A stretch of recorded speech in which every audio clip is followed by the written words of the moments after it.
നമസ്കാരം. ഉച്ചവാർത്തയിലേക്ക് സ്വാഗതം. ശബരിമലയിലെ സ്വർണ്ണമോഷണത്തിൽ പ്രതിപക്ഷം ഇന്നും സഭയിൽ ആഞ്ഞടിച്ചതിനാണ് നമ്മളെല്ലാം സാക്ഷ്യം വഹിച്ചത്. എന്നാൽ നോട്ടീസ് നൽകാതെ ചർച്ച ചെയ്യണമെന്ന് ആവശ്യപ്പെടുന്ന പ്രതിപക്ഷത്തിന് പബ്ലിസിറ്റി ഇൻട്രസ്റ്റ് എന്നാണ് ഭരണപക്ഷത്തിന്റെ വിമർശനം. എന്തായാലും ബഹളത്തിനിടയിൽ ഈ സുപ്രധാന ബില്ലുകൾ ചർച്ചയില്ലാതെ കടന്നുപോകുന്നതിനെയും ഭരണപക്ഷം ആക്ഷേപിക്കുകയാണ്. 2 ദിവസത്തെ നിർണായക ദേവസ്വം ബോർഡ് യോഗം തലസ്ഥാനത്ത് തുടരുന്നുണ്ട്. എന്ത് വിശദീകരണമാകും ഇതിനുശേഷം അവർ നൽകുക എന്നാണ് അറിയേണ്ടത്. വിശദമായ റിപ്പോർട്ടുകളിലേക്കൊക്കെ പോകാം. ആദ്യം തലക്കെട്ടുകൾ.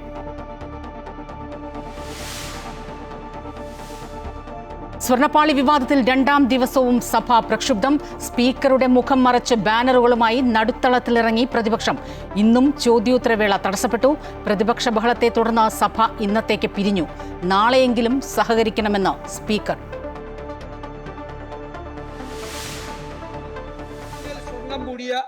സ്വർണം മൂടിയ ദ്വാരപാലക ശില്പം ഉയർന്ന നിരക്കിൽ വിൽപ്പന നടത്തി എന്നാണ് ഹൈക്കോടതിയുടെ ഫൈൻഡിംഗ്.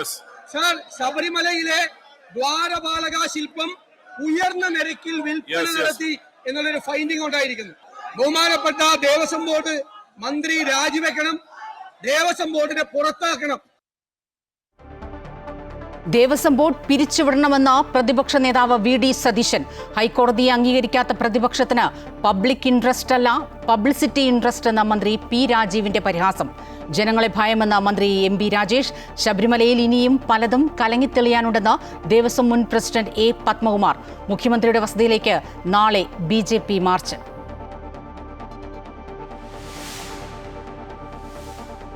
സ്വർണ്ണപ്പാളി വിവാദത്തിനിടെ ദേവസ്വം ബോർഡിന്റെ 2 ദിവസത്തെ അടിയന്തര യോഗം തിരുവനന്തപുരത്ത്. 99-ലെയും 2019-ലെയും രേഖകൾ ഉദ്യോഗസ്ഥരെ വിളിച്ചുവരുത്തി ചർച്ച ചെയ്യും. സ്ട്രോങ് റൂമിലുള്ള ആഭരണങ്ങളുടെ കൃത്യമായ പട്ടികയും വിവരങ്ങളും ദേവസ്വം ബോർഡിന്റെ കൈവശമുണ്ടെന്ന് പ്രസിഡന്റ് PS പ്രശാന്ത്. ഹൈക്കോടതി നിയോഗിച്ച അന്വേഷണ സംഘത്തിൽ വിശ്വാസമെന്നും ദേവസ്വം പ്രസിഡന്റ്.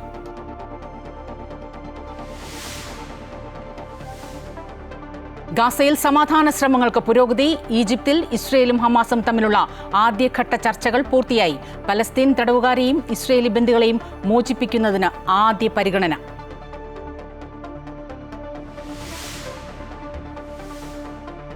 സ്വർണ്ണവിലയിൽ റെക്കോർഡ് കുതിപ്പ്. പവന് 920 രൂപ കൂടി 89,480 രൂപയായി. ഗ്രാമിന് 115 രൂപ കൂടി. ഒരു മാസത്തിനിടെ പവന് കൂടിയത് 10,000 രൂപ.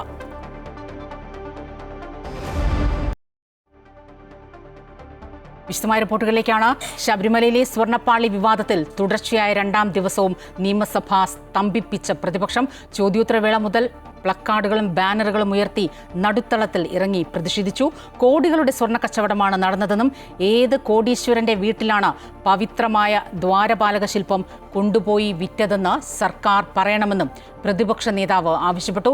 പ്രതിപക്ഷത്തിന് പൊതുജനങ്ങളെ ഭയമെന്നും ഹൈക്കോടതി ഉത്തരവിനെ അംഗീകരിക്കുന്നില്ലെന്നും ഭരണപക്ഷം വിമർശിച്ചു.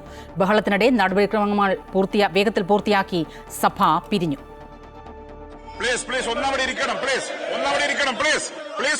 കഴിഞ്ഞ ദിവസം കണ്ട സമാനമായ സംഭവങ്ങൾ തന്നെയാണ് ഇന്നും നിയമസഭയിൽ അരങ്ങേറിയത്. ചോദ്യോത്തരവേള മുതൽ പ്രതിപക്ഷത്തിന്റെ പ്രതിഷേധം ആരംഭിച്ചു. പ്ലക്കാർഡുകളും ബാനറും ഉയർത്തി നടുത്തളത്തിലിറങ്ങി പ്രതിഷേധിച്ചു. ദേവസ്വം മന്ത്രിയും പ്രസിഡന്റും രാജിവെച്ച ഹൈക്കോടതിയുടെ മേൽനോട്ടത്തിൽ CBI അന്വേഷണം നടത്തണം എന്നാണ് പ്രതിപക്ഷത്തിന്റെ ആവശ്യം. SIT ഏർപ്പാടാക്കി അന്വേഷണം നടക്കുകയാണ്. സഭ നടക്കട്ടെ. ബഹളത്തെ തുടർന്ന് ചോദ്യോത്തരവേള തടസ്സപ്പെട്ടപ്പോൾ സഭ താൽക്കാലികമായി സ്പീക്കർ നിർത്തിവെച്ചു. 10 മണിക്ക് പുനരാരംഭിച്ചുവെങ്കിലും പ്രതിപക്ഷം അടിയന്തര പ്രമേയത്തിന് നോട്ടീസ് നൽകിയിരുന്നില്ല. തുടർന്ന് ബഹളത്തിനിടയിലും ശ്രദ്ധ ക്ഷണിക്കലും സബ്മിഷനും റിപ്പോർട്ട് അവതരണവും ഉൾപ്പെടെ അതിവേഗത്തിൽ നടപടിക്രമങ്ങൾ പൂർത്തിയാക്കുകയായിരുന്നു. കയർ തൊഴിലാളികളുടെ ക്ഷേമനിധി ബില്ലും ധനാഭ്യർത്ഥന ബില്ലും ഉൾപ്പെടെ സുപ്രധാന ബില്ലുകൾ ചർച്ചയില്ലാതെ അതിവേഗത്തിലാണ് അവതരിപ്പിച്ചത്. ചർച്ചയ്ക്ക് തയ്യാറാകാത്ത പ്രതിപക്ഷത്തിന്റെ നടപടിയെ ഭരണപക്ഷ നിരയിൽ നിന്ന് സംസാരിച്ച മന്ത്രിമാർ ഉൾപ്പെടെ വിമർശിച്ചു. ഹൈക്കോടതിയുടെ മേൽനോട്ടത്തിൽ തന്നെ ഒരു അന്വേഷണം വരുമ്പോ ഹൈക്കോടതിയെ പോലും അംഗീകരിക്കാതെയുള്ള ഈ നാടകം കേവലം സങ്കുചിത രാഷ്ട്രീയത്തിന് വേണ്ടിയുള്ളതാണ്. കോടതിയെ ഭയമാണ്, നിയമസഭയെ ഭയമാണ്, ചർച്ചയെ ഭയമാണ്, ജനങ്ങളെ ഭയമാണ്. ഭീരുക്കളായിട്ടുള്ള പ്രതിപക്ഷം. തുടർന്ന് നടപടിക്രമങ്ങൾ വേഗത്തിൽ പൂർത്തിയാക്കി സഭ നേരത്തെ പിരിഞ്ഞു. നാളെയെങ്കിലും സഭാ നടപടികളോട് പ്രതിപക്ഷം സഹകരിക്കണമെന്ന് സ്പീക്കർ പറഞ്ഞു നിർത്തി.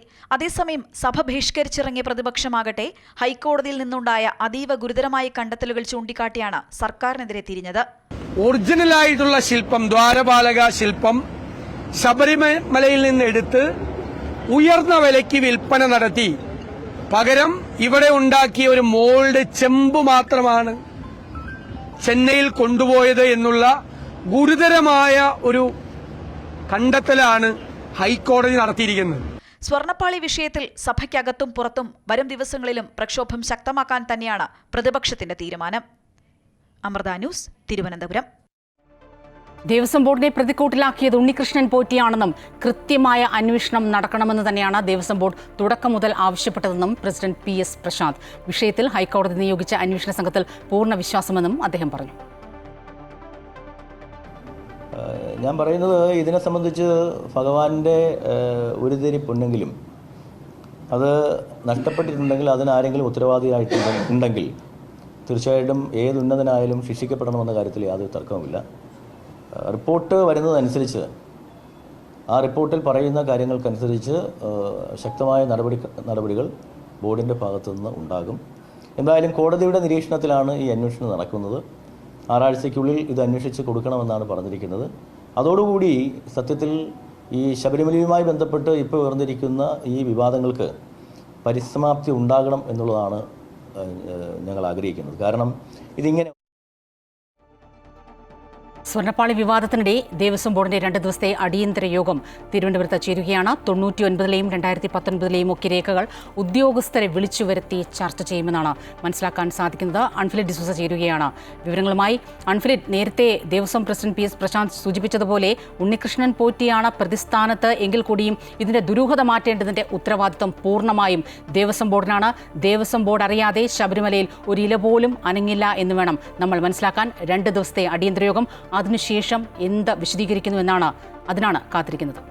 തീർച്ചയായും സ്വപ്ന, സഭയ്ക്കകത്തും പുറത്തുമൊക്കെ സ്വർണ്ണപ്പാളിയുമായി ബന്ധപ്പെട്ട് പ്രത്യേകിച്ച് ഹൈക്കോടതി ഉണ്ടായ അതിരൂക്ഷമായ കണ്ടെത്തലുകളുടെയും പരാമർശങ്ങളുടെയും അടിസ്ഥാനത്തിൽ പ്രതിക്കൂട്ടിലായി നിൽക്കുന്നത് ദേവസ്വം ബോർഡ് തന്നെയാണ്. ദേവസ്വം ബോർഡിന് ആ ഉത്തരവാദിത്തത്തിൽ നിന്ന് എന്തൊക്കെ തന്നെ പറഞ്ഞാലും വിശദീകരണം നൽകിയാലും പിന്മാറാൻ സാധ്യമല്ല. അതുകൊണ്ട് തന്നെയാണ് അടിയന്തരമായി 2 ദിവസത്തെ യോഗം ബോർഡ് ആസ്ഥാനത്ത് ഇപ്പോൾ ചേരുന്നത്.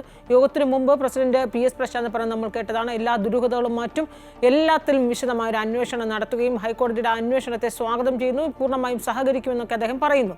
പക്ഷേ ഇന്നിപ്പോൾ നമ്മൾ മനസ്സിലാക്കുന്നത് ഇന്ന് 1999 ഫയൽ, അതാണ് സുപ്രധാനപ്പെട്ട ഒരു ഫയലാണ്. കാരണം വിജയ് മല്യ അന്നാണ് ഈ സ്വർണം പൂശിയ പാളികൾ ഈ ശബരിമലയ്ക്ക് നൽകുന്നത്. അതുമായി ബന്ധപ്പെട്ട എല്ലാ രേഖകളും ഉദ്യോഗസ്ഥരുടെ ഭാഗത്തു നിന്ന് വിളിച്ചു വരുത്തിയാണ് ഈ ഫയലുകൾ എടുത്ത ശേഷമാണ് ഇന്ന് യോഗം ചേരുന്നത്. പക്ഷേ മനസ്സിലാക്കാൻ കഴിയുന്നത് ആ രേഖകളൊക്കെ നഷ്ടപ്പെട്ടു, അതിൻ്റെ ഒരു തുണ്ട് പോലും ഇപ്പോൾ ദേവസ്വം ആസ്ഥാനത്ത് അവശേഷിക്കുന്നില്ല എന്നതാണ്. അങ്ങനെയെങ്കിൽ അന്ന് അവിടെ ഉണ്ടായിരുന്ന ഉദ്യോഗസ്ഥരുടെ ഭാഗത്തു നിന്നുണ്ടായ ഗുരുതരമായ വീഴ്ചയാണ്. ആ വീഴ്ചയിൽ ഉദ്യോഗസ്ഥർക്കെതിരെ നടപടി ഉണ്ടാകുമോ? ഇതിൻ്റെയൊക്കെ വിശദാംശങ്ങൾ ഇന്ന് ഈ യോഗത്തിന് ശേഷം ഒരുപക്ഷെ മാധ്യമങ്ങളെ കാണുമ്പോൾ PS പ്രശാന്ത് വിശദീകരിക്കുമെന്നാണ് നമ്മൾ പ്രതീക്ഷിക്കുന്നത്. മറ്റൊന്ന് 2019 ഉണ്ണികൃഷ്ണൻ പോറ്റിയുടെ കൈവശം ഈ സ്വർണ്ണപ്പാളികൾ പൂശി, ഈ സ്വർണ്ണപ്പാളികൾ അറ്റകുറ്റപ്പണികൾക്കായി കൊടുത്തയക്കുമ്പോൾ ഉണ്ടായ സംഭവവികാസങ്ങൾ അത് രേഖപ്പെടുത്തിയ ഫയൽ, ഈ 2 പ്രധാനപ്പെട്ട ഫയലുകൾ വിളിച്ചു വരുത്തി. കാരണം ഈ 2 വർഷങ്ങളിലും ഉണ്ടായതാണ് ഏറ്റവും പ്രധാന നിർണായകമായ സംഭവവികാസങ്ങൾ. അതുകൊണ്ട് തന്നെ ആ ഫയലുകളിൽ കൃത്യമായി രേഖപ്പെടുത്തിയിട്ടുണ്ടാകും. സ്വർണ്ണമാണോ ചെമ്പാണോ ഇതടക്കമുള്ള എല്ലാ ദുരൂഹതകളും മാറ്റണമെങ്കിൽ ആ ഫയലുകളും രേഖകളും ആവശ്യമാണ്. പക്ഷേ അത് പലതും മിസ്സിംഗ് ആണ്. അതൊക്കെ കണ്ടെത്തിയില്ലെങ്കിൽ പോലും അവിടെയും പ്രതിസ്ഥാനത്ത് വരുന്ന ദേവസ്വം ബോർഡ് തന്നെയാകും. എന്തായാലും ഈ യോഗത്തിന് ശേഷം എന്ത് തീരുമാനം, എന്ത് തുടർ നടപടികളുമായി ദേവസ്വം ബോർഡിന് മുന്നോട്ട് പോകും, ഇതൊക്കെ തന്നെയും പ്രസിഡന്റ് വിശദമാക്കുമെന്ന് തന്നെയാണ് നമ്മൾ പ്രതീക്ഷിക്കുന്നത്. അതിനുശേഷമാകും ഇതിനകത്തൊരു വ്യക്തത വരുത്താനായി കഴിയുക. സ്വപ്ന. അൺഫിൽറ്റാണ് വിവരങ്ങളുമായി ചേർന്നത്. നമുക്ക് മുൻ ദേവസ്വം പ്രസിഡന്റുമാരുടെ പ്രതികരണങ്ങൾ കൂടിയുണ്ട്. 1.5 കിലോ സ്വർണം 50 പവനായി കുറഞ്ഞുവെങ്കിൽ അതിന് മറുപടി പറയേണ്ടത് തിരുവാഭരണ കമ്മീഷണർ എന്ന തിരുവിതാംകൂർ ദേവസ്വം ബോർഡിന്റെ മുൻ പ്രസിഡന്റ് A പത്മകുമാർ. ശബരിമലയിൽ ഇനിയും പലതും കലങ്ങി തെളിയാനുണ്ട്, അന്വേഷണം നടക്കട്ടെ എന്ന് ആവർത്തിച്ച പത്മകുമാർ വിജയ് മല്യ ചുമതലപ്പെടുത്തിയ തൊഴിലാളികളിലും സംശയം പ്രകടിപ്പിച്ചു. ഉണ്ണികൃഷ്ണൻ പോറ്റിയുടെ പ്രശ്നം ഉണ്ടായത് ഈ ദ്വാരപാലക ശില്പങ്ങൾ കൊണ്ടുപോയത് എൻ്റെ കാലത്താണെന്നുള്ളത് ശരിയാണ്. അതിനകത്ത് എന്തെങ്കിലും നോട്ടപ്പെശക് ഉദ്യോഗസ്ഥന്മാരുടെ ഭാഗത്തുണ്ടായിട്ടുണ്ടെങ്കിൽ അത് പരിശോധിക്കേണ്ടതാണ്. അവരന്വേഷണം നടത്തുന്നവർ പരിശോധിക്കട്ടെ. അപ്പോൾ ഇപ്പോൾ എന്തായാലും ഇങ്ങനെയുള്ളൊരു സംഭവം വന്നത് അവിടെ നിന്ന് കലങ്ങി തെളിയാനുണ്ടെന്നാണ് എൻ്റെ അഭിപ്രായം. അതിൻ്റെ ഒരു കലക്കമാണ് ഇപ്പോൾ ഉള്ളത്. ആ കലക്കം മാറട്ടെ, ഈ കലക്കം തെളിയും. വിജയ് മല്യ ചുമതലപ്പെടുത്തിയ അന്ന് സ്വർണ്ണപ്പാളി വെക്കാൻ വേണ്ടിയിട്ടൊക്കെ ചുമതലപ്പെടുത്തിയവർ ഇപ്പോൾ കിലോ കണക്കിന് സ്വർണത്തിൻ്റെയൊക്കെ കണക്ക് പറയുകയാണ്. ദേവസ്വം ബോർഡ് മുൻ പ്രസിഡന്റ് എൻ വാസുവും പ്രതികരണവുമായി എത്തിയിട്ടുണ്ട്. ഉണ്ണികൃഷ്ണൻ പോറ്റിയുമായി തനിക്ക് ബന്ധമില്ലെന്നും എൻ വാസു പറയുകയാണ്. താനുള്ള കാലത്തല്ല ദ്വാരപാലക ശില്പങ്ങൾ ഇളക്കിക്കൊണ്ടുപോകുന്നതും തിരികെ സ്ഥാപിക്കുന്നതും. മെയിലിൽ ഉണ്ണികൃഷ്ണൻ പോറ്റി ചോദിച്ചത് അനുമതിയല്ല, ഉപദേശമാണെന്നും എൻ വാസു പ്രതികരിച്ചു. ഉണ്ണികൃഷ്ണൻ പോറ്റിയെ പിന്നെ കാഷ്വലായി അയാൾ സംസാരിച്ചിട്ടുണ്ട്. എൻ്റെ അടുത്ത് ഒരു കാര്യത്തിനും അയാൾ നേരിട്ട് വന്നിട്ടില്ല. അയാൾ ശബരിമലയിലെ ഈ അന്നദാനത്തിനും ഒക്കെ സ്നേഹിച്ചിട്ടുണ്ട്. ശബരിമലയിൽ ധാരാളം സ്പോൺസർമാർ വരുന്നുണ്ട് ശബരിമല ചെയ്യാനായിട്ട്. അതിലെ ഒരാളായിട്ട് അവിടെ കണ്ടിട്ടുണ്ട്. ദേവസ്വം ബോർഡ് ഓഫീസിൽ ഇങ്ങനെ നിൽക്കുന്നതും കണ്ടിട്ടുണ്ട്. അതല്ലാതെ ഒരു പിന്നെ എന്താ പറഞ്ഞ ഒരു എൻ്റെ അടുത്ത് പോലും വന്ന് സംസാരിച്ചിട്ടില്ല. അങ്ങനത്തെ സംഭവം ഉണ്ടായിട്ടില്ല. എനിക്കറിഞ്ഞേ കൂടാ. അയാളെ അറിയാം. അയാൾ ഒരു സ്പോൺസർ എന്നുള്ള രൂപത്തിൽ അവിടെ വന്നിട്ടുണ്ട്. ശബരിമല സ്വർണ്ണപ്പാളി വിഷയത്തിൽ ഹിന്ദു ഐക്യവേദിയുടെയും യുവമോർച്ചയുടെയും നേതൃത്വത്തിൽ തിരുവിതാംകൂർ ദേവസ്വം ബോർഡ് ഓഫീസിന് മുന്നിൽ പ്രതിഷേധം. ദേവസ്വം ബോർഡ് യോഗത്തിന് മുന്നോടിയായി പ്രസിഡന്റ് PS പ്രശാന്ത് എത്തിയതിനു പിന്നാലെയായിരുന്നു പ്രതിഷേധം. സുരക്ഷാ ജീവനക്കാരുടെ കണ്ണുവെട്ടിച്ച് ഹിന്ദു ഐക്യവേദി പ്രവർത്തകർ ഓഫീസിനുള്ളിൽ കടന്നു. യുവമോർച്ചയുടെ നേതൃത്വത്തിൽ ഗേറ്റിന് പുറത്തും പ്രതിഷേധം തുടരുകയാണ്. സ്വർണം മോഷ്ടിക്കപ്പെട്ട സംഭവത്തിൽ CBI അന്വേഷണം വേണമെന്നും കുറ്റക്കാരെ അറസ്റ്റ് ചെയ്യണമെന്നും ഹിന്ദു ഐക്യവേദി ആവശ്യപ്പെടുന്നു. ശബരിമല വിഷയത്തിൽ മുഖ്യമന്ത്രിയുടെ മൗനം ദുരൂഹമെന്ന് BJP നേതാവ് MT രമേശ്. സ്വർണം മോഷ്ടിച്ചുവെന്നാണ് കോടതി പറഞ്ഞത്. ദേവസ്വം ബോർഡിന്റെ അറിവോടെയാണ് സ്വർണ്ണപ്പാളികൾ കൊണ്ടുപോയത്. അന്ന് ദേവസ്വം ബോർഡ് പ്രസിഡന്റായിരുന്ന N വാസു മുഖ്യമന്ത്രിയുടെ പ്രതിപുരുഷനായിരുന്നു. ഇതിൽ മുഖ്യമന്ത്രിയുടെ ഓഫീസിനും പങ്കാളിത്തമുണ്ട്. നാളെ ക്ലിഫ് ഹൗസിലേക്ക് മാർച്ച് നടത്തും. 9, 10 തീയതികളിൽ എല്ലാ ജില്ലാ ആസ്ഥാനത്തും മാർച്ച് നടത്തുമെന്നും MT രമേശ് പറഞ്ഞു. സർക്കാരും ദേവസ്വം ബോർഡും 100% പ്രതിക്കൂട്ടിലാക്കപ്പെട്ട സാഹചര്യമുണ്ടായിട്ടും എന്തുകൊണ്ടാണ് ഈ വിഷയത്തിൽ ഇപ്പോഴും പ്രതികരിക്കാൻ മുഖ്യമന്ത്രി തയ്യാറാകാത്തത് എന്നുള്ളത് അങ്ങേയറ്റം വിചിത്രമായിരിക്കും. ബഹുമാനപ്പെട്ട കേരള ഹൈക്കോടതി ഈ കാര്യത്തിൽ അർത്ഥശങ്കക്കടയില്ലാത്ത വിധം വ്യക്തമാക്കിയിട്ടുള്ളൊരു കാര്യം സ്വർണം മോഷണം പോയി എന്നുള്ളത് തന്നെയാണ്. മോഷണം പോയതല്ല, മോഷ്ടിച്ചതാണ് എന്ന് തന്നെയാണ് കോടതി പറഞ്ഞിട്ടുള്ളത്. അപ്പോൾ ആ മോഷണത്തിന് നേതൃത്വം കൊടുത്തത് ദേവസ്വം ബോർഡുമായി ബന്ധപ്പെട്ടിട്ടുള്ള ആളുകളാണ് എന്നിപ്പോൾ ഏറെക്കുറെ വ്യക്തമായിരിക്കുന്നു. ദേവസ്വം ബോർഡിൻ്റെ അനുവാദത്തോടെയും സഹായത്തോടെയും അറിവോടും കൂടിയാണ് ഈ സ്വർണ്ണപ്പാളികൾ അവിടുന്ന് എടുത്തു കൊണ്ടുപോയിട്ടുള്ളത്. പ്രതീകാത്മക സ്വർണ്ണപ്പാളിയും നെയ്ത്തേങ്ങയുമായി പത്തനംതിട്ടയിൽ യൂത്ത് കോൺഗ്രസ് പ്രവർത്തകരുടെ മാർച്ച്. തിരുവിതാംകൂർ ദേവസ്വം ബോർഡിന്റെ പത്തനംതിട്ടയിലെ ഓഫീസിലേക്കാണ് മാർച്ച്. ജില്ലാ കമ്മിറ്റിയുടെ നേതൃത്വത്തിൽ ആണ് പ്രതിഷേധ മാർച്ച് നടത്തിയത്. കോൺഗ്രസ് വക്താവ് സന്ദീപ് വാര്യർ ഉദ്ഘാടനം ചെയ്തു. തുടർന്ന് ദേവസ്വം ഓഫീസിലേക്കുള്ള വഴിയിൽ പോലീസ് സ്ഥാപിച്ച ബാരിക്കേഡ് പ്രവർത്തകർ മറിച്ചിട്ടു. പ്രവർത്തകരും പോലീസും തമ്മിൽ ഉന്തും തള്ളുമായി. സന്ദീപ് വാര്യർ ഉൾപ്പെടെ ദേവസ്വം ബോർഡ് ഓഫീസിലേക്ക് തള്ളിക്കയറാൻ ശ്രമിച്ചു. 1 കോടിയുടെ സ്വർണമാണെങ്കിൽ 100 കോടി കൊടുത്ത് വാങ്ങാൻ ഈ നാട്ടിൽ അയ്യപ്പ ഭക്തന്മാർ തയ്യാറാണ്. കാരണം ശബരിമല അയ്യന്റെ സന്നിധാനത്തുള്ള മുതലല്ലേ ഞങ്ങളുടെ വീട്ടിലിരുന്നോട്ടെ എന്ന് ഏതൊരു അയ്യപ്പ ഭക്തനും ചിന്തിക്കുകയുള്ളൂ. തെരഞ്ഞെടുപ്പ് തീയതി പ്രഖ്യാപിച്ചതോടെ ഇനി ദേശീയ രാഷ്ട്രീയത്തിന്റെ ശ്രദ്ധ മുഴുവൻ ബീഹാറിലേക്കാണ്. പ്രധാനമന്ത്രി നരേന്ദ്രമോദി നേതൃത്വം നൽകുന്ന NDA സഖ്യവും രാഹുൽ ഗാന്ധി നേതൃത്വം നൽകുന്ന മഹാഗഡ്ബന്ധനും ബീഹാറിൽ നേരിട്ട് ഏറ്റുമുട്ടും. സീറ്റ് വിഭജനവും സ്ഥാനാർത്ഥി നിർണയവും വേഗത്തിൽ പൂർത്തിയാക്കാൻ ഒരുങ്ങുകയാണ് മുന്നണികൾ. മഹാഗഡ്ബന്ധൻ സർക്കാർ അധികാരത്തിൽ വരുമെന്ന് RJD നേതാവ് തേജസ്വി യാദവ് പറഞ്ഞു. അതേസമയം ഭരണ തുടർച്ചയുണ്ടാകുമെന്ന് BJPയും പ്രതീക്ഷിക്കുന്നു. കോൺഗ്രസ് കേന്ദ്ര തെരഞ്ഞെടുപ്പ് കമ്മിറ്റി യോഗം നാളെ ചേരും. 243 സീറ്റുള്ള ബീഹാർ നിയമസഭയിലേക്ക് 2 ഘട്ടങ്ങളിലായാണ് തെരഞ്ഞെടുപ്പ്. ഭരണപക്ഷവും പ്രതിപക്ഷവും നേരത്തെ തന്നെ തെരഞ്ഞെടുപ്പിനുള്ള മുന്നൊരുക്കങ്ങൾ നടത്തിയിട്ടുണ്ട്. അതുകൊണ്ട് തന്നെ വളരെ വൈകാതെ സ്ഥാനാർത്ഥി പ്രഖ്യാപനമുണ്ടാകും. സീറ്റ് വിഭജനം അപ്പോഴും ഒരു കടമ്പയായി നിലനിൽക്കുന്നുണ്ട്. അധികാരം നിലനിർത്തുമ്പോഴും മുഖ്യമന്ത്രി സ്ഥാനമാണ് BJPയുടെ ലക്ഷ്യം. മറുവശത്ത് കോൺഗ്രസിന് കഴിഞ്ഞ തവണ നൽകിയ അതേ സീറ്റുകൾ നൽകുന്ന കാര്യത്തിൽ RJD തീരുമാനമെടുത്തിട്ടില്ല. 70 സീറ്റുകളിൽ കഴിഞ്ഞ തവണ മത്സരിച്ച കോൺഗ്രസ് 19 സീറ്റിൽ മാത്രമാണ് വിജയിച്ചത്. മറ്റ് ഘടകകക്ഷികളുടെ കൂടി അഭിപ്രായം ആരാഞ്ഞ ശേഷമായിരിക്കും ഇക്കാര്യത്തിൽ തീരുമാനമുണ്ടാകുക. സംസ്ഥാനത്തെ സാഹചര്യങ്ങൾ മഹാഗഡ്ബന്ധന് അനുകൂലമാണെന്നും യാചിക്കുന്ന മുഖ്യമന്ത്രിയല്ല സിംഹത്തെ പോലെ ഗർജിക്കുന്ന മുഖ്യമന്ത്രിയാണ് ബീഹാർ ജനങ്ങൾക്ക് വേണ്ടതെന്നും RJD നേതാവ് തേജസ്വി യാദവ് പറഞ്ഞു. തന്റെ നേതൃത്വത്തിൽ സർക്കാർ ഉണ്ടാക്കുമെന്നും അദ്ദേഹം വ്യക്തമാക്കി. अब बिहार को मुख्यमंत्री गिड़गिड़ाने वाला नहीं चाहिए, जो शेर की तरह दहराए उस वैसा जो है CM जो है बिहार के लोगों को चाहिए, जो बिहार के अधिकार, हक और बिहार के लोगों के साथ इंसाफ कर सके, ऐसा मुख्यमंत्री बिहार को चाहिए। അതേസമയം ഭരണവിരുദ്ധ വികാരമില്ലെന്നും വികസന പ്രവർത്തനങ്ങളും ക്ഷേമ നടപടികളും ഗുണം ചെയ്യുമെന്നും BJP വ്യക്തമാക്കുന്നു. അഴിമതിയുടെയും ഗുണ്ടാവിളയാട്ടത്തിന്റെയും നാടായിരുന്ന ബീഹാറിനെ സമാധാനത്തിലേക്ക് എത്തിച്ചത് NDA സർക്കാർ ആണെന്ന് BJP അവകാശപ്പെടുന്നു. നിലവിൽ നിതീഷ് കുമാറിന് പിന്നിൽ അണിനിരക്കുന്നുണ്ടെങ്കിലും സ്വന്തം മുഖ്യമന്ത്രി എന്ന സ്വപ്നത്തിൽ തന്നെയാണ് BJP മുന്നോട്ടു പോകുന്നത്. അതേസമയം പ്രശാന്ത് കിഷോറിന്റെ ജൻ സൂരജ് പാർട്ടിയും ആം ആദ്മി പാർട്ടിയും പ്രധാന പാർട്ടികൾക്ക് വെല്ലുവിളിയാകും. ഇതിനു പുറമെ ന്യൂനപക്ഷ വോട്ടുകളും OYCയുടെ പാർട്ടിയുടെ സാന്നിധ്യവും കോൺഗ്രസ് ഉൾപ്പെടെയുള്ള പാർട്ടികൾക്ക് തിരിച്ചടിയാകാനാണ് സാധ്യത. അമൃത ന്യൂസ്, ന്യൂഡൽഹി. ഡൽഹി മുൻ മുഖ്യമന്ത്രി അരവിന്ദ് കെജ്രിവാളിന് ഔദ്യോഗിക വസതി അനുവദിച്ച് കേന്ദ്ര സർക്കാർ. ലോധി എസ്റ്റേറ്റിലെ 95-ാം നമ്പർ വീടാണ് അനുവദിച്ചിരിക്കുന്നത്. 6ാം കാറ്റഗറിയിൽ പെടുന്ന വീട് ഔദ്യോഗിക വസതികളിലെ 2ാമത്തെ വലിയ ശ്രേണിയിലാണ് വരുന്നത്. ഔദ്യോഗിക വസതി അനുവദിക്കാത്തതിനെതിരെ ആം ആദ്മി പാർട്ടി ഡൽഹി ഹൈക്കോടതിയെ സമീപിച്ചിരുന്നു. 10 ദിവസത്തിനുള്ളിൽ വീട് അനുവദിക്കുമെന്ന് സെപ്റ്റംബർ 25-ന് കേന്ദ്ര സർക്കാർ ഹൈക്കോടതിയിൽ മറുപടി നൽകിയിരുന്നു. ഇതിന്റെ അടിസ്ഥാനത്തിലാണ് ഇപ്പോൾ വീട് അനുവദിച്ചിരിക്കുന്നത്.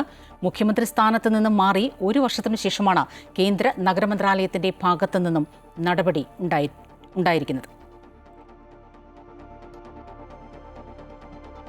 പശ്ചിമബംഗാളിൽ BJP MPക്കും MLAയ്ക്കുമെതിരെ ഉണ്ടായ ആക്രമണത്തിൽ ശക്തമായ നടപടി ഉണ്ടാകണമെന്ന് ഗവർണർ CV ആനന്ദ് ബോസ് ആവശ്യപ്പെട്ടു. ജനപ്രതിനിധികൾക്കെതിരായ ആക്രമണങ്ങൾ ഒരു തരത്തിലും അംഗീകരിക്കില്ല. പോലീസ് നടപടിയെടുത്തില്ലെങ്കിൽ 24 മണിക്കൂറിനുള്ളിൽ തുടർ നടപടി ഉണ്ടാകുമെന്ന് ബംഗാൾ ഗവർണർ വ്യക്തമാക്കി. ഇന്നലെയാണ് ബംഗാളിലെ BJP ഖഗൻ മുർമു, MLA ശങ്കർ ഘോഷ് എന്നിവർക്കെതിരെ ആൾക്കൂട്ട ആക്രമണമുണ്ടായത്. പ്രളയബാധിത പ്രദേശങ്ങൾ സന്ദർശിക്കാനെത്തിയപ്പോഴായിരുന്നു ആക്രമണത്തിനെതിരെ പ്രധാനമന്ത്രി ഉൾപ്പെടെ രൂക്ഷ വിമർശനവുമായി രംഗത്തെത്തിയിരുന്നു. വിഷയം നിലവിൽ BJP തൃണമൂൽ കോൺഗ്രസ് പോരിലേക്ക് എത്തിയിട്ടുണ്ട്.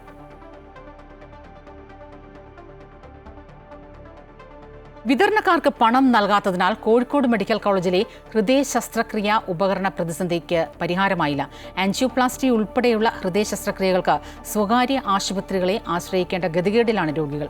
ഹൃദയ ശസ്ത്രക്രിയാ ഉപകരണങ്ങൾ വിതരണം ചെയ്യുന്ന ഏജൻസികൾക്ക് ഇന്നലെ പണം നൽകുമെന്ന് സർക്കാർ ഉറപ്പു നൽകിയെങ്കിലും നടന്നില്ല. മെഡിക്കൽ കോളേജിൽ ഹൃദയ ശസ്ത്രക്രിയ ഉപകരണം നൽകുന്ന കമ്പനികൾക്ക് കോടികളുടെ കുടിശ്ശികയുണ്ട്. ഇതുവരെ നൽകാനുള്ള കുടിശ്ശിക പ്രശ്നം ഇന്നലെ പരിഹരിക്കുമെന്നായിരുന്നു ആരോഗ്യവകുപ്പ് ഉറപ്പ് നൽകിയിരുന്നത്. അതുണ്ടായില്ല. ശസ്ത്രക്രിയാ ഉപകരണങ്ങൾ വിതരണം ചെയ്യുന്ന മെഡിക്കൽ ഡിവൈസസ് ഇൻഡസ്ട്രി വെൽഫെയർ അസോസിയേഷന് 42 കോടി രൂപയുടെ കുടിശ്ശികയാണ് ആരോഗ്യവകുപ്പ് വരുത്തിവെച്ചിട്ടുള്ളത്. ഇപ്പോൾ 8 കോടി നൽകാമെന്ന് ആരോഗ്യവകുപ്പ് അറിയിച്ചെങ്കിലും അസോസിയേഷൻ വഴങ്ങിയിട്ടില്ല. പണം ലഭിച്ചില്ലെങ്കിൽ വിതരണം ചെയ്ത ശസ്ത്രക്രിയാ ഉപകരണങ്ങൾ തിരിച്ചെടുക്കാനാണ് അസോസിയേഷന്റെ തീരുമാനം. അങ്ങനെ സംഭവിച്ചാൽ ശസ്ത്രക്രിയാ പ്രതിസന്ധി രൂക്ഷമാകും. മറ്റുള്ള വിതരണ കമ്പനികൾക്കും കോടികളുടെ കുടിശ്ശികയുണ്ട്. പ്രതിദിനം 15 മുതൽ 20 വരെ ആൻജിയോപ്ലാസ്റ്റി നടക്കാറുണ്ട്. ഏതാനും ദിവസത്തേക്കുള്ള സ്റ്റെന്റും അനുബന്ധ ഉപകരണങ്ങളുമാണിപ്പോൾ സ്റ്റോക്കുള്ളത്. കുടിശ്ശിക പകുതിയെങ്കിലും നൽകി പ്രതിസന്ധി പരിഹരിച്ചില്ലെങ്കിൽ കൈവിട്ടുപോകുമെന്ന അവസ്ഥയിലാണ് മെഡിക്കൽ കോളേജിലെ കാര്യങ്ങൾ. S. വിനേഷ് കുമാർ, അമൃത ന്യൂസ്, കോഴിക്കോട്. ഭൂട്ടാനിൽ നിന്ന് അനധികൃതമായി കടത്തിയ വാഹനങ്ങളുടെ വിവരങ്ങൾ ശേഖരിക്കാൻ റോയൽ ഭൂട്ടാൻ കസ്റ്റംസ് ഈ ആഴ്ച കൊച്ചിയിലെത്താൻ സാധ്യത. വാഹനങ്ങൾ സംബന്ധിച്ച് ഭൂട്ടാനിലെ സൈനിക ഉദ്യോഗസ്ഥരിൽ നിന്നും ശേഖരിച്ച വിവരങ്ങൾ സംഘം കസ്റ്റംസിന് കൈമാറും. അതേസമയം കസ്റ്റംസ് പിടിച്ചെടുത്ത ലാൻഡ് റോവർ ഡിസ്കവറി ജീപ്പ് വിട്ടുകിട്ടണമെന്നാവശ്യപ്പെട്ട് നടൻ ദുൽഖർ സൽമാൻ നൽകിയ ഹർജി ഹൈക്കോടതി പരിഗണിക്കും. ഭൂട്ടാനിൽ നിന്നുള്ള വാഹനക്കടത്തിന്റെ വിവരങ്ങൾ പുറത്തുവന്നതിന് പിന്നാലെ റോയൽ ഭൂട്ടാൻ കസ്റ്റംസും സമാന്തര അന്വേഷണം ആരംഭിച്ചിരുന്നു. ഭൂട്ടാനിലെ മുൻ സൈനിക ഉദ്യോഗസ്ഥനെയും കസ്റ്റംസ് ചോദ്യം ചെയ്തിരുന്നു. ഇതുമായി ബന്ധപ്പെട്ട വിഷയങ്ങളിൽ കസ്റ്റംസ് പ്രിവന്റീവ് വിഭാഗവുമായി ഭൂട്ടാൻ കസ്റ്റംസ് ആശയവിനിമയവും നടത്തിയിട്ടുണ്ട്. കേരളത്തിലേക്കെത്തിയ വാഹനങ്ങളുടെ വിവരങ്ങളും അന്വേഷണ പുരോഗതിയുമാകും കേരളത്തിലെത്തിയാൽ ഇരു കസ്റ്റംസും പങ്കുവെക്കുക. ഭൂട്ടാനിൽ നിന്നും കടത്തിയ വാഹനങ്ങൾക്ക് മതിയായ രേഖകളില്ലാതെയാണെന്നാണ് ഭൂട്ടാൻ ട്രാൻസ്പോർട്ട് അതോറിറ്റിയുടെയും കണ്ടെത്തൽ. ഭൂട്ടാൻ ട്രാൻസ്പോർട്ട് അതോറിറ്റിയിൽ ഡി രജിസ്ട്രേഷൻ നടത്തണം. അതിനുശേഷം NOC നൽകും. ഇതിന്റെ അടിസ്ഥാനത്തിൽ മാത്രമേ ഇന്ത്യയിലേക്ക് വാഹനങ്ങൾ എത്തിക്കാൻ സാധിക്കൂ. എന്നാൽ ഇതുവരെ ഭൂട്ടാൻ ട്രാൻസ്പോർട്ട് അതോറിറ്റിയിൽ SUV ലക്ഷറി വാഹനങ്ങൾ ഡി രജിസ്റ്റർ ചെയ്തിട്ടില്ലെന്നാണ് കണ്ടെത്തൽ. അതുകൊണ്ട് തന്നെ ഇന്ത്യയിലേക്ക് എത്തിയിട്ടുള്ള SUV വാഹനങ്ങൾ അനധികൃതമായി എത്തിച്ചതാണെന്നാണ് ഭൂട്ടാൻ ട്രാൻസ്പോർട്ട് അതോറിറ്റി സംശയിക്കുന്നത്. അമൃത ന്യൂസ്, കൊച്ചി. പെർമിറ്റ് ലംഘിച്ച് അന്തർ സംസ്ഥാന സർവീസ് നടത്തുന്ന ടൂറിസ്റ്റ് ബസ്സുകൾക്കെതിരെ മോട്ടോർ വാഹന വകുപ്പ് നടപടി തുടങ്ങി.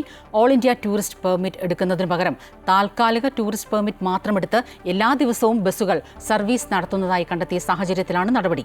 ഇത്തരത്തിൽ സർവീസ് നടത്തിവന്ന ഒരു തമിഴ്നാട് ബസ് മോട്ടോർ വാഹന വകുപ്പ് പിടിച്ചെടുത്തു. ആവശ്യമായ രേഖകളില്ലാതെ കൊച്ചിയിൽ നിന്ന് ചെന്നൈയിലേക്ക് സർവീസ് നടത്തിയ ബസ്സാണ് മോട്ടോർ വാഹന വകുപ്പ് ഉദ്യോഗസ്ഥർ ഇന്നലെ രാത്രി പിടിച്ചെടുത്തത്. ട്രാൻസ്പോർട്ട് ഡെപ്യൂട്ടി കമ്മീഷണർ അനൂപ് വർക്കിയുടെ നേതൃത്വത്തിൽ കൊച്ചി വൈറ്റിലയിൽ നടത്തിയ പരിശോധനയിലാണ് നിയമലംഘനം കണ്ടെത്തിയത്. വരും ദിവസങ്ങളിലും കൊച്ചിയിൽ പരിശോധന തുടരാനാണ് മോട്ടോർ വാഹന വകുപ്പിന്റെ തീരുമാനം.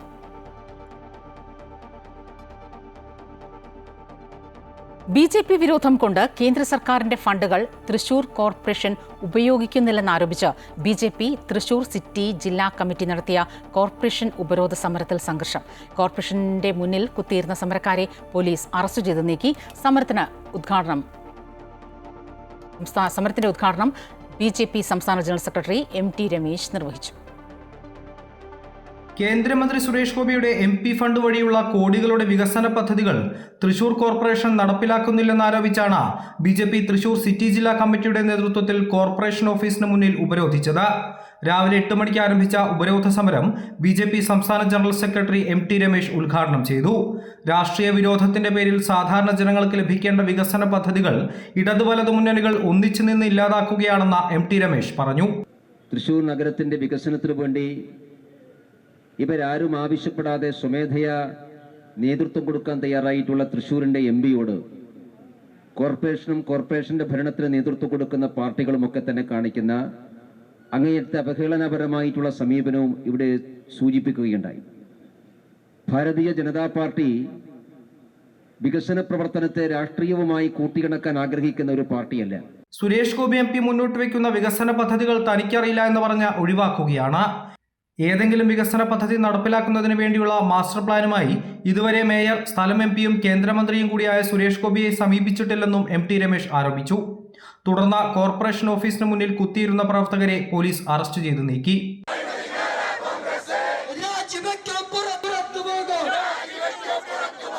BJP സംസ്ഥാന സെക്രട്ടറി MV ഗോപകുമാർ, സിറ്റി ജില്ലാ പ്രസിഡന്റ് ജസ്റ്റിൻ ജേക്കബ്, ജില്ലാ general secretary advocate KR Hari തുടങ്ങിയവർ ഉപരോധത്തിന് നേതൃത്വം നൽകി. അമൃത ന്യൂസ്, തൃശൂർ. സംസ്ഥാനത്ത് സ്വർണ്ണവില റെക്കോർഡ് കുതിപ്പിൽ. പവന് 920 രൂപയുടെ വർധനമാണ് ഇന്നുണ്ടായത്. ഒരു പവൻ സ്വർണത്തിന്റെ ഇന്നത്തെ വില 89,480 രൂപയാണ്. 1 ഗ്രാം 22 കാരറ്റ് സ്വർണത്തിന് 115 രൂപയായാണ് ഉയർന്നത്. ഇതോടെ 1 ഗ്രാം സ്വർണം വാങ്ങണമെങ്കിൽ 11,185 രൂപ നൽകണം. 2 ദിവസം കൊണ്ട് 1,920 രൂപയുടെ വർധനവാണ് ഉണ്ടായിരിക്കുന്നത്. ചരിത്രത്തിൽ ആദ്യമായാണ് ഗ്രാം നിരക്ക് 11,000 കടക്കുന്നത്. രാജ്യാന്തര വില ഔൺസിന് $3,933.08 നിന്നും ഉയർന്ന് $3,977.39 1 ഗ്രാം 24 കാരറ്റ് സ്വർണത്തിന് 12,202 രൂപയും പവന് 97,616 രൂപയുമായാണ് ഇന്നത്തെ നിരക്ക് ഉയർന്നത്. 18 കാരറ്റിന് 1 ഗ്രാമിന് 9,152 രൂപയും പവന് 73,216 രൂപയുമാണ് വില. വെള്ളിവില ഗ്രാമിന് 167 രൂപയും കിലോഗ്രാമിന് 1,67,000 രൂപയുമാണ്. 2025 ഇതുവരെ പവന് കൂടിയത് 32,600 രൂപയാണ്. ഗ്രാമിന് 4,075 രൂപയും. സ്വർണം ആഭരണമായി വാങ്ങുമ്പോഴുള്ള സാമ്പത്തിക ബാധ്യത ഇതിലുമേറെയാണ് എന്നതും ഉപഭോക്താക്കളെ വലയ്ക്കുന്നു. 3% സ്വർണത്തിന് GST. പണിക്കൂലി 3 മുതൽ ആഭരണത്തിന്റെ ഡിസൈൻ അനുസരിച്ച് 35% വരെയുമാകാം. കൂടാതെ ഹോൾമാർക്ക് ചാർജും നൽകണം. രാജ്യാന്തര വിലയുടെ ചുവട് പിടിച്ചാണ് കേരളത്തിൽ സ്വർണ്ണവിലയുടെ കുതിച്ചുകയറ്റവും. ഭൗമരാഷ്ട്രീയ സംഘർഷങ്ങൾ, US പ്രസിഡന്റ് ഡൊണാൾഡ് ട്രംപിന്റെ നികുതി നയം, US ഫെഡറൽ റിസർവ് പലിശ നിരക്ക് കുറയ്ക്കുമെന്ന സൂചനകൾ തുടങ്ങിയ ഘടകങ്ങളാണ് സ്വർണ്ണവില വർദ്ധിക്കുന്നതിന് പ്രധാന കാരണം. സുരക്ഷിതമായ നിക്ഷേപം എന്ന നിലയിൽ സ്വർണ്ണത്തോടുള്ള ഉപഭോക്താക്കളുടെ താൽപര്യം വർദ്ധിച്ചതും വിലവർദ്ധനവിന് കാരണമാണ്. News desk, Amrita TV. ഈജിപ്തിലെ കെയ്റോയിൽ തുടങ്ങിയ ഗാസ സമാധാന ചർച്ചയിൽ പ്രതീക്ഷയർപ്പിച്ച ലോകം. ആദ്യഘട്ട ചർച്ചകൾ ഫലപ്രദമായിരുന്നുവെന്നാണ് ഈജിപ്ഷ്യൻ മാധ്യമങ്ങളടക്കം റിപ്പോർട്ട് ചെയ്യുന്നത്. സുദീർഘമായ ഒരു സമാധാന ഉടമ്പടിയിലേക്ക് എത്താനുള്ള സാധ്യത ഏറെയെന്ന് പ്രസിഡന്റ് ട്രംപും പ്രതികരിച്ചിട്ടുണ്ട്.